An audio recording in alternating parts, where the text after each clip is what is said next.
As the 88th legislative session continues here in Austin, lawmakers have a lot of bills to consider before the end of May. But there's a scandal from 50 years ago that's still affecting how lawmakers do the people's business today. In tonight's Backstory, KVUE's Bob Buckaloo introduces us to the legislators once known as the Dirty 30. 1971, a classic Texas showdown. On one side, the powerful Speaker of the Texas House, Gus Mutcher. On the other, 30 lawmakers led by State Representative Frances Sissy Farenthold.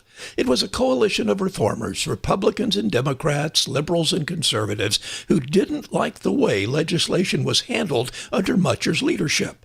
They called Mutcher a dictator. But a lobbyist who was a friend of the Speaker coined the name for Mutcher's opponents. He called them the Dirty 30, and it wasn't meant as a compliment. Those 30 lawmakers had also grown concerned that Mutcher was the target of a bribery investigation that involved the Sharpstown Bank in Houston. Bank officials had given free stock certificates to Mutcher and others after the bank got favorable legislation approved under Mutcher's guidance. The Dirty 30 wanted Mutcher to resign, but he refused. Mutcher retaliated by blocking most of the legislation that the 30 had introduced. But in September 1971, at the Travis County Courthouse, a bombshell. Judge Tom Blackwell today set January 10th as the trial date for Speaker Mutcher, his aide Rush McGetty, and Representative Tommy Shannon of Fort Worth. All four men were indicted 2 weeks ago today by the Travis County grand jury. Mutcher's bribery trial was moved from Austin to Abilene, and after weeks of testimony, the jury spoke. Gus F. Mutcher has become the highest state official ever to be convicted of a felony.